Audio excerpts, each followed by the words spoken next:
In this video, we're going to talk about the dreaded S word, the shank. What causes it, what type of shanker are you, and how to fix it. Okay, we're here on the first hole at Hacienda Golf Club in the middle of the fairway. We've all been there. You've got a basic chip shot, pitch shot, and all of a sudden you've got a decent line. You're terrified. We've all been there, including myself. So we have to figure out what type of shanker are you. We all know that shanks come from hitting the hosel, where the golf ball is not making contact with the sweet spot, but hitting this part of the golf club, and the ball just shoots off to the side. So, first example is we've got to figure out what type of shanker are you. I've got a couple golf balls teed up here, and it's just so it's easier to see on camera. I normally use a tee, but if we set these gates pretty wide, you will understand when you're swinging which golf ball is in the way. Sometimes I see golfers way too far inside out, center of gravity is moving way to the right, and you shank it because you're too far inside out. Or you're so far outside in, you'll hit the hosel. If you're an outside in type of shanker, if there's such a thing, this golf ball will keep getting in your peripheral, it'll keep getting in the way. If you're too far inside out, this golf ball on the inside will be in the way. The irony is, when you look at this golf shot, right?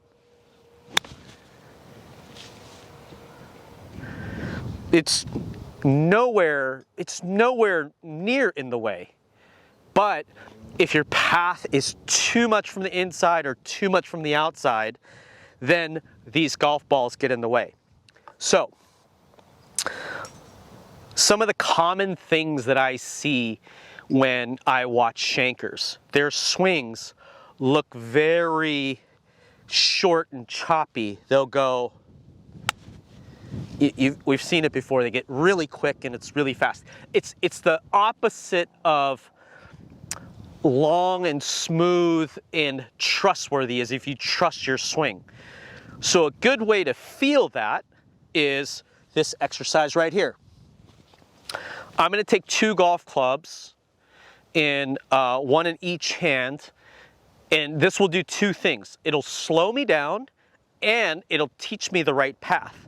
So if I start swinging this, if I go too far inside out, because of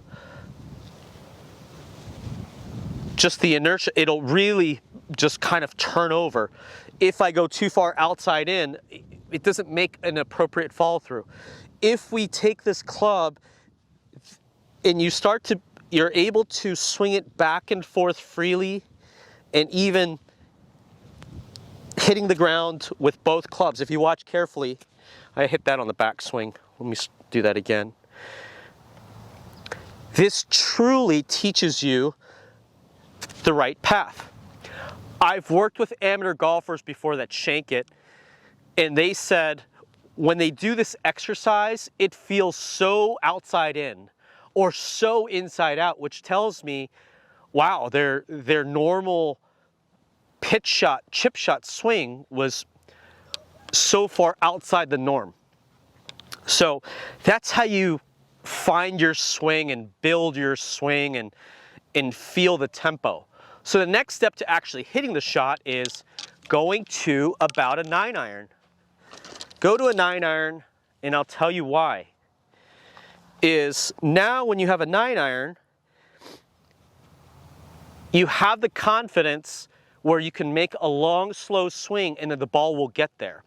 Another common denominator of shankers is they use too much loft when they're not that confident.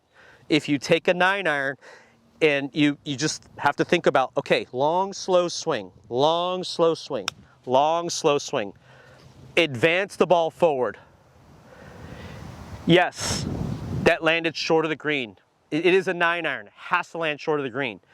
But as you develop that skill and that confidence, you work up to a pitching wedge, you work up to a gap wedge, and then to a sand wedge, and then if you're crazy like me, you can hit a 60-degree wedge.